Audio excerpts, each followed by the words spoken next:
Boa noite.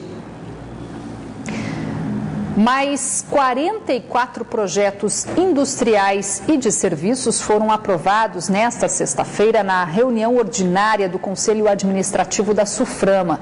Desta vez, o encontro foi presidido pelo ministro da Indústria, Comércio Exterior e Serviços, que prometeu empenho para agilizar a liberação dos PPBs das indústrias do PIN e também o descontingenciamento dos recursos da SUFRAMA. Há um bom tempo, a reunião do Conselho Administrativo da SUFRAMA não era tão prestigiada por autoridades. Governo do Estado, Assembleia Legislativa e o próprio titular do Ministério da Indústria, Comércio Exterior e Serviços. Marcos Parente presidiu a reunião do CAIS desta sexta-feira em Manaus, que tinha em pauta 44 projetos industriais e de serviços. O investimento, segundo a SUFRAMA, atinge a casa dos 252 milhões de dólares e deve gerar 820 empregos no polo industrial de Manaus pelos próximos 3 anos. Todos os 44 projetos foram aprovados. Destaque para uma fábrica do setor de informática que pretende produzir tablets aqui. Eu acho que deu uma esperança com um alto grau de certeza. Veja que em curto espaço de tempo nós conseguimos destravar já 6 projetos de PPBs que foram aprovados, assinados. Um deles extremamente importante, que ancorava aqui um dos maiores polos, que é o de motocicleta, que agora foi aprovado, né? E está na mesa do ministro, ele já me disse que assinará quando voltar a Brasília, o de tablet, que também é muito importante para nós. Outras indústrias dos segmentos eletrônico e alimentício também estão apostando no PIN. Mas o ministro da Indústria, Comércio Exterior e Serviços reconhece que o polo industrial poderia ter mais empresas em operação se não fosse a demora na aprovação do processo produtivo básico. E vou tomar providência junto com os entes que vão julgar esse processo, porque eu entendo que nós precisamos acelerar realmente. Nós não podemos ficar travando ou burocratizando as coisas. E precisamos dar uma resposta. E por falar em PPB, o superintendente em exercício da SUFRAMA diz ter conversado com o ministro para falar sobre 2 assuntos que precisam de definição. O primeiro sobre a retirada da produção de lâmpadas de LED do segmento de informática e também sobre o PPB da produção de óculos de sol. Nós já temos indústrias produzindo lentes. Se nós tivermos também essa especificidade, nós podemos dobrar a mão de obra, em termos de que já existe no setor mais de 1.000 postos de trabalho.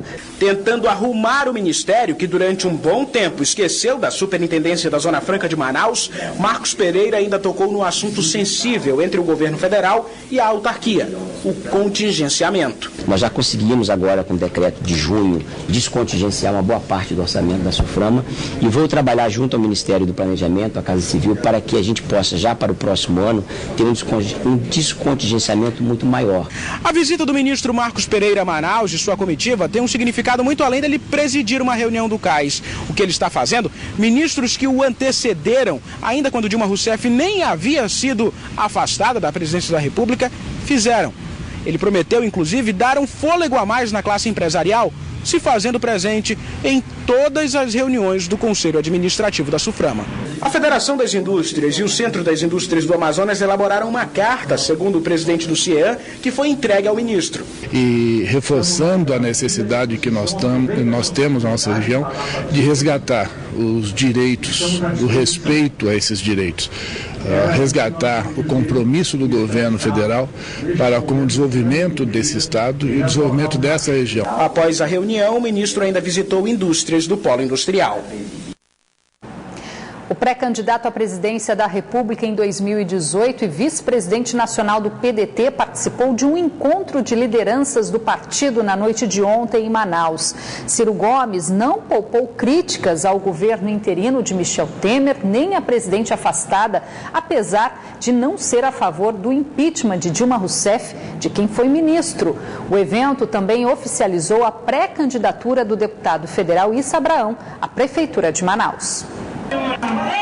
O encontro estadual de lideranças do Partido Democrático Trabalhista reuniu cerca de 500 militantes na Assembleia Legislativa na noite de ontem. Deputados federais do PDT participaram do encontro, que serviu para projetar o vice-presidente nacional da sigla como pré-candidato à presidência da República em 2018. Ciro Gomes é ex-governador do Ceará e ex-ministro da Integração Nacional do governo Dilma Rousseff. Rousseff, mas não poupou críticas à presidente afastada e propôs medidas a serem adotadas para que o país volte a crescer.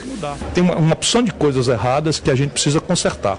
E a nova economia. A nova economia tem a ver com a biotecnologia, a engenharia genética, porque hoje, não sei se o amigo sabe, nós estamos sendo biopirateados, princípios ativos da Amazônia são desenvolvidos e industrializados no mundo rico e volta para o Brasil e a gente paga royalties.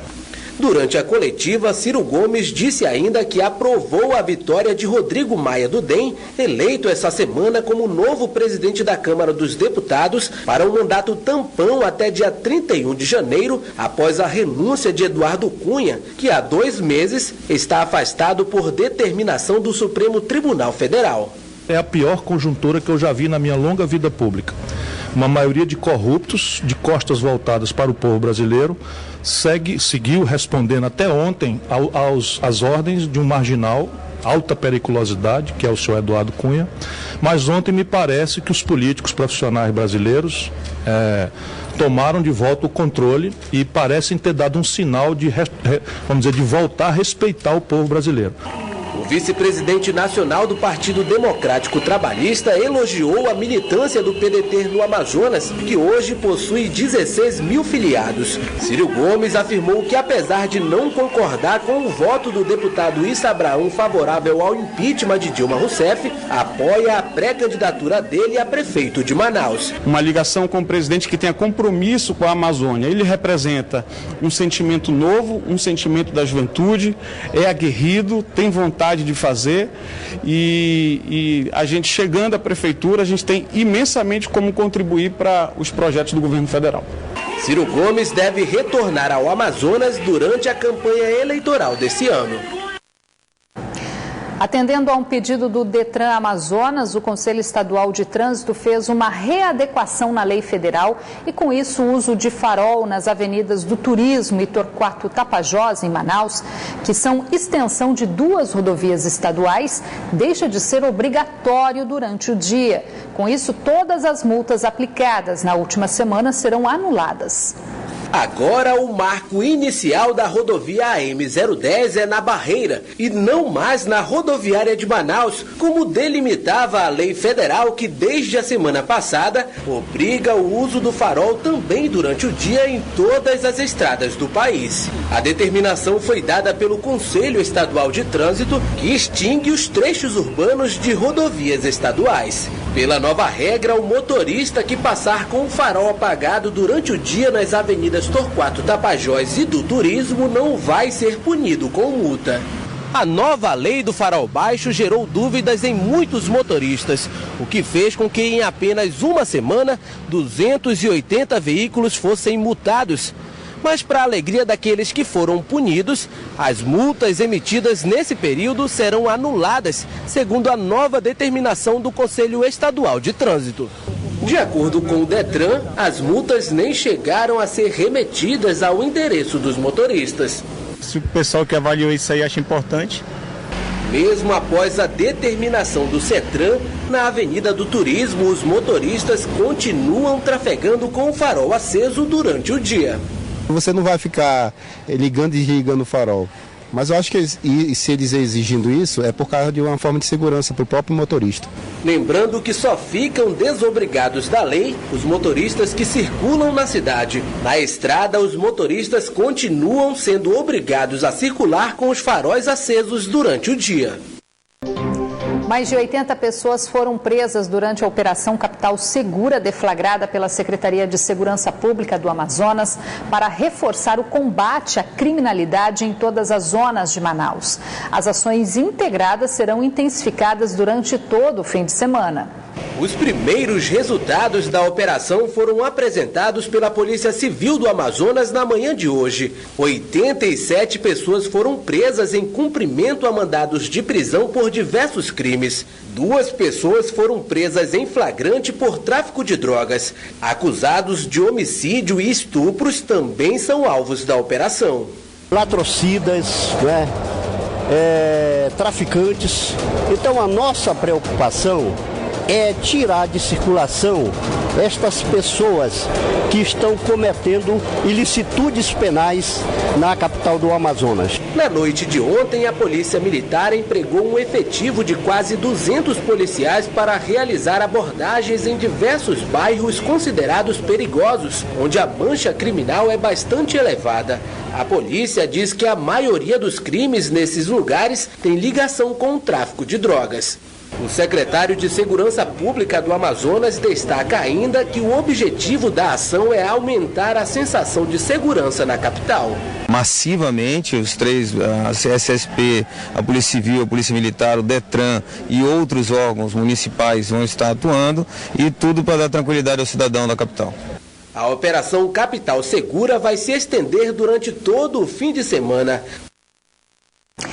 Mas a violência fez mais uma vítima na capital na noite de ontem. Um jovem foi morto depois de tentar fugir de assaltantes na zona leste de Manaus. O crime foi a poucos metros de uma delegacia, mas de acordo com os moradores da área, o clima por lá é de insegurança. Tiago Sampaio Cabral tinha 28 anos e foi mais uma vítima da violência em Manaus. Ele foi morto nesta quinta-feira, no início da noite, por homens armados que queriam roubar o celular dele e o de um amigo.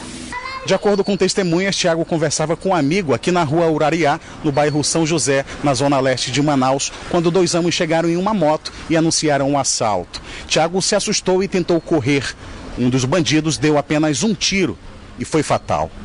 Porque ele foi correr, o cara deu um tiro certeiro, que ele já caiu morto. E os dois estavam armados. O crime foi a poucos metros de uma delegacia. O irmão de Tiago diz que, apesar dessa proximidade, o local é considerado perigoso. Quase todo dia tem assalto aqui. Já fui assaltado nessa rua, meu tio já foi assaltado nessa rua, entendeu? Agora o incidente com meu irmão, agora que todo mundo gostava dele, entendeu? Tinha amigos de todo canto e aconteceu isso aí. Tudo por causa de assalto. E na rua da delegacia, é a coisa rotineira que acontece aqui. E é nessa rua, sempre nessa rua. Tiago Cabral foi velado nesta igreja, na mesma rua do crime, e teve o corpo enterrado no final da tarde de hoje. A polícia investiga o caso, mas até o momento, nenhum suspeito foi preso. Fim de semana chegando, vamos conferir agora a previsão do tempo para este sábado aqui na capital e também algumas cidades do interior. Em Manaus, a previsão é de sol com poucas nuvens. As temperaturas variam entre 24 e 34 graus. Em Tabatinga, o tempo fica encoberto, com possibilidade de chuva fraca. As temperaturas variam entre 23 e 32 graus. Em Humaitá, a previsão é de muitas nuvens. As temperaturas variam entre 24 e 34 graus. Em Itacoatiara, a previsão é de muito sol. E as temperaturas variam entre 25 e 32 graus. As Forças Armadas realizaram nesta quinta-feira mais um treinamento integrado de combate a possíveis ataques terroristas durante os Jogos Olímpicos em Manaus. Apesar do país não ter um histórico de atentados como os registrados recentemente na França e outros países da Europa, o adestramento das tropas é necessário.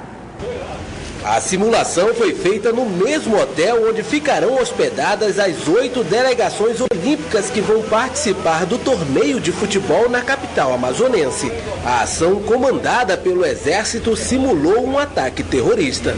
Tudo parecia bem real. Na parte interna do resort, 9 suspeitos teriam feito 3 hóspedes reféns. Inicialmente entraram em ação as polícias civil e militar. Sem sucesso nas negociações, o próximo passo foi acionar a Polícia Federal, que também não conseguiu ter sucesso na operação. É aí que entraram as Forças Armadas para intervir nas negociações e executar as estratégias contra a ação terrorista. No lado de fora do hotel, os militares montaram estruturas de suporte à ação. Do alto, um helicóptero do Exército também dá suporte. Enquanto as negociações seguem, os policiais se organizam para invadir o hotel e capturar os suspeitos. E bastou um descuido deles e a ação foi executada com sucesso. Há possibilidade, sempre há, porque você sabe que atentado à segurança não conseguimos controlar tudo. Qual a probabilidade mínima? mínima baseado em toda essa análise de inteligência. E o melhor de tudo, nós temos a capacidade para qualquer evento que venha a ocorrer. Isso aqui é apenas uma das demonstrações. Nós temos mais de 25 protocolos firmados, assinados e particularmente treinados. A simulação empregou 600 militares das Forças Armadas, da PM, além de policiais civis e agentes da Polícia Federal, que a partir de agora passam a trabalhar as estratégias de segurança de forma integrada. Um treinamento parecido também foi realizado em um shopping na capital. Apesar da necessidade de adestramento das tropas para combater o terrorismo, as autoridades de segurança do Amazonas descartam o risco de acontecer esse tipo de ataque na capital amazonense. Todas as ameaças estão sendo dimensionadas, estão sendo calculadas e nossos planos de todas as agências estão se adaptando a qualquer tipo de ameaça. Eu garanto à população do Amazonas que o evento, que as forças estarão 100% preparadas para dar qualquer tipo de resposta. A gente tem uma expectativa de um evento tranquilo, sem nenhum problema nem com os estrangeiros, nem com os visitantes, nem com a população local. Agora o esporte, já está tudo pronto na praia da Ponta Negra para o circuito Band Salvare de vôlei de praia, categoria adulto, que começa hoje e segue até domingo. Os detalhes com Orestes Litaif. Hoje a elite do voleibol de praia entra em quadra.